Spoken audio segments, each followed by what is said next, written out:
આ કેટલોગ જો ને આવા બહુ બધા કેટલોગ્સ આવી ગયા છે. બોક્સ પેકિંગ સાથે સાડીઓ આવી ગઈ છે અને બહુ સરસ મજાની બોક્સ પેકિંગ પણ આવી છે કે કેટલી સરસ જો બધાની અલગ ટેસ્ટ હોય. કોઈ છે ને દિલ્હીમાં હોય, કોઈ ગુજરાતમાં હોય, કોઈ સાઉથ સાઈડથી પણ કલેક્શન લેવા માટે મારા પાસે આવે છે. આ તો ચાલો બહુ બધી કેલ્ક્યુલેશનની વાતો થઈ, થોડીક ભારી લાગતી હશે બહુ બધા લોકોને, બટ આ થોડીક નોલેજ હોવાની જરૂરી છે.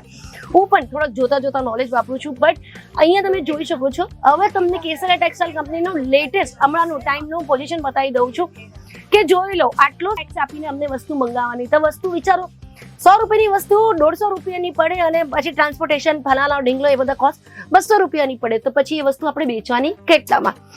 હવે એક વસ્તુ આમાં બેનિફિટ એ થયું છે કે આમાં જો બધાને જો લોકો ઇમ્પોર્ટ એક્સપોર્ટ કરીએ છીએ, બહુ બધી સ્પેર પાર્ટ્સ ને એ બધું બહારથી આવે છે. જય શ્રી કૃષ્ણ મિત્રો, હું મોમિતા શાહ. આજે તમને કેસરિયા ટેક્સટાઇલ કંપનીની ત્યાંથી તમને કોઈ પણ પ્રોડક્ટ, કોઈ પણ સાડી નથી બતાવવાની છું. ઓલ ઓવર વોક કરતા એક કેલ્ક્યુલેશન ને પ્રેક્ટિકલ વાત બતાવવાની છું, જે હમણાં અમારા આખા દુનિયામાં બહુ જ ચર્ચામાં છે. એ છે ટેક્સીસ વધી ગયું છે. તમને ખબર જ હશે કે ડોનાલ્ડ ટ્રમ્પે, જે અમારા યુએસના પ્રેસિડેન્ટ છે, એ બહુ મોટું એક ડિસિઝન લીધું છે, જેના માટે આપણા આખા ભારતમાં હલચલ મચી ગઈ છે. આખા ઇન્ડિયા વર્લ્ડ વાઇડ તો છે જ, પણ ભારતમાં વધારે હલચલ મચી ગઈ છે. એનું કારણ છે કે 50% ટેક્સ વધારી દીધું છે ઇમ્પોર્ટ અને એક્સપોર્ટમાં. એટલે હવે કઈ પણ વસ્તુ તમે અહીંયાથી બહાર મોકલો એ પણ મોંઘી પડશે, અને બહારથી અહીંયા લઈ આવો એ પણ મોંઘી પડશે. હવે ઇન્ટરનલ એના પણ બહુ બધા કારણ છે કે શા માટે આ બધી વસ્તુ કરીએ. એના માટે તમને બધી ન્યૂઝ જોવી પડશે, બટ એની વાત હું નહીં કહીશ. હવે એના જે ઇફેક્ટ છે એની વાત કરીશ. આ જે ઇફેક્ટ થયું છે એના માટે બિઝનેસ ડેફિનેટલી થોડાક સમય માટે ડિસ્ટર્બ રહેવાનું છે પ્રેક્ટિકલી, બટ જેને એકચ્યુઅલમાં વેપાર કરવું છે એને કઈ ફરક નથી પડવાનું. શા માટે? કેમ કે એકચ્યુઅલ જે દુકાનદારો છે એ બધા સ્માર્ટ છે. જે રિટેલર્સ છે, જે હોલસેલર્સ છે, એ બધા બહારથી કઈ મંગાવતા જ નથી, તો એમને કઈ ફરક પડતો જ નથી. શા માટે મંગાવવાનું બહારથી? આપણા ભારતમાં આટલી મોટી મેન્યુફેક્ચરિંગ કંપની છે, જેમ કે કેસરિયા ટેક્સટાઇલ કંપની. અમારા પાસે બધી જ વસ્તુ અહીંયા મળી જાય છે, તો શા માટે બહારની દેશને 50% એક્સ્ટ્રા ટેક્સ આપીને અમને વસ્તુ મંગાવવાની? તો વસ્તુ વિચારો, 100 રૂપિયાની વસ્તુ 150 રૂપિયાની પડે અને પછી ટ્રાન્સપોર્ટેશન ફલાણા ઢીંગલો એ બધા કોસ્ટ 200 રૂપિયાની પડે, તો પછી એ વસ્તુ આપણે વેચવાની કેટલામાં? હવે એક વસ્તુ આમાં બેનિફિટ એ થયું છે કે આમાં જો બધાને જો લોકો ઇમ્પોર્ટ એક્સપોર્ટ કરીએ છીએ, બહુ બધી સ્પેર પાર્ટ્સ ને એ બધું બહારથી આવે છે. પણ આમાં બેનિફિટ એ છે કે અમારી પ્રાઇમ મિનિસ્ટર મિસ્ટર નરેન્દ્ર મોદીએ એક વસ્તુ કીધું છે. હમણાં થોડા દિવસ પહેલા જ મેં એમની સ્પીચ સાંભળી હતી. એમાં એવું કીધું છે કે start manufacturing things inside our country. એટલે જે પણ વસ્તુ અમે બહારથી લાવીએ છીએ એ અમે અમારા દેશમાં જ મેન્યુફેક્ચર કરીએ, તો કેટલું સરસ. બધી વસ્તુ made in India, not made in US, made in China, made in Japan, made in France. આ બધું કરવાની જરૂર જ નથી, કેમ કે અમારા ભારતમાં જ આ બધી વસ્તુની અવેલેબિલિટી થઈ શકે. એનાથી એમ્પ્લોયમેન્ટ વધશે, એનાથી બિઝનેસ વધશે, એનાથી અમારી ઇકોનોમી વધશે. બધી જ વસ્તુ બહુ સ્ટ્રોંગ રહેશે. હમણાં નોર્મલ ટાઈમમાં અમને ખબર નથી પડતી, પણ લોંગ રનમાં બધાને બહુ જ બિઝનેસમાં બેનિફિટ થવાનું છે. આ તો ચાલો બહુ બધી કેલ્ક્યુલેશનની વાતો થઈ, થોડીક ભારી લાગતી હશે બહુ બધા લોકોને, બટ આ થોડીક નોલેજ હોવાની જરૂરી છે.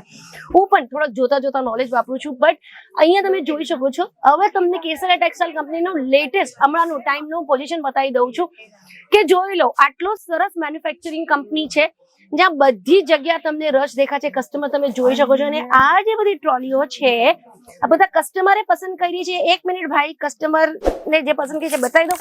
આ જોઈ શકો છો, બાંધણીની સાડીઓ છે, પ્રિન્ટની સાડી છે. આ વાળો બંડલ આપો તો થોડુંક બતાવી દઉં કે કેટલી સરસ જો બધાની અલગ ટેસ્ટ હોય. કોઈ છે ને દિલ્હીમાં હોય, કોઈ ગુજરાતમાં હોય, કોઈ સાઉથ સાઈડથી પણ કલેક્શન લેવા માટે મારા પાસે આવે છે, તો બધાનું કલેક્શન તમને અહીંયા મળી જશે. હવે લહેંગાના કલેક્શનમાં આવી જાઓ, કેમ કે લહેંગાનો પણ બહુ જબરદસ્ત એકદમ કલેક્શન આવી ગયું છે. હવે તમે જો, આ તમે આખો સિલ્કનો લહેંગોનો તમને કલેક્શન મળવાનું છે. આવા બહુ જ મજાના વેરાયટી સાડીઝ, લહેંગા બધું જ આવી ગયું છે. અને આના સાથે આ જો, આ છે ને, આ જોશો, આ મેક્સિમમ તમારા દિલ્હી, યુપી, એમપી આ સાઈડ पे આવી બોર્ડર સાઈડની જેટલી સાડીઓ છે ને, આ વધારે એ જ સાઈડમાં ચાલે છે. થોડુંક આગળ લઈ જવાનું મને નથી લાગતું આગળ જવાની જગ્યા છે, તો અમે થોડુંક પાછળ ટર્ન કરીએ. હું અમારા વિડીયોગ્રાફર રોહિતભાઈને કહેશું કે થોડા પાછળ સિલ્કનો જે કાઉન્ટર છે ને, ત્યાં એકવાર અમારા વ્યુઅર્સને બતાવી દઉં કે તેની પોઝિશન શું છે. હવે અહીંયા આ જે પોઝિશન છે આ શા માટે છે તમને ખબર છે? કેમ કે બહુ જ મોટો કસ્ટમર અહીંયા છે. હમણાં એટલા બધા લાખોનો માલ લઈ ગયો છે, એટલે કાઉન્ટર જ્યારે કસ્ટમર આવે ને આટલો બધા માલ લઈ જાય ને, ત્યારે કાઉન્ટર આવું જ પસરેલું હોય. અમારા વ્યુઅર્સને હું બતાવું છું કે આ જોઈ લો, આ કેટલોગ જો ને આવા બહુ બધા કેટલોગ્સ આવી ગયા છે. બોક્સ પેકિંગ સાથે સાડીઓ આવી ગઈ છે અને બહુ સરસ મજાની બોક્સ પેકિંગ પણ આવી છે. સિલ્કમાં તો મેં બહુ વાર તમને બતાવ્યું છે અને હમણાં છે ને સિલ્ક બધા કરતા વધારે ચાલવાની છે. કેમ કે તમે મહારાષ્ટ્ર કહો, ગુજરાત કહો, વેસ્ટ બેંગોલ કહો, ઓલ ઓવર ઇન્ડિયામાં લગ્ન પ્રસંગ, નવરાત્રી, દિવાળી આમાં સિલ્ક આવી રીતે ઓર્ગેન્ઝા, સિલ્ક, વર્કની સાડી આ બધી બહુ જ ચાલવાની છે. એટલે હું કહું છું કે ઇમ્પોર્ટ એક્સપોર્ટની વાત છોડો, આપણા દેશના અંદર જ કામ કરો. દેશના લોકોને એમ્પ્લોયમેન્ટ મળે, દેશના લોકોની વરોતરી થાય, અમારા ઇકોનોમી बढ़ે, અમારી જીડીપી વધે, બધી વસ્તુમાં ઇમ્પ્રુવમેન્ટ થશે. ફ્યુચર અમારો સ્ટ્રોંગ થશે તો અમને જ બેનિફિટ થશે અને અમારા છોકરાઓને બેનિફિટ થશે. ઓફકોર્સ અમારી દેશ આગળ આવશે તો બધાને જ બેનિફિટ થશે. બટ જેને ઇમ્પોર્ટ એક્સપોર્ટ કરવું છે એ કરવું જ જોઈએ, એવું કંઈ નથી. પણ એ તો નોર્મલ વાત કરું છું કે અમારા દેશમાં આટલો સારો મેન્યુફેક્ચરિંગ કંપની છે, કેસરા ટેક્સટાઇલ કંપની છે, તો અહીંયા આવો, અહીંયાથી બધા કપડા લો ને તમારું વેપાર સ્ટાર્ટ કરી દો. साड़ी कुर्ती या हो लहंगा, सही दाम का नाम केसरिया, सही दाम का नाम.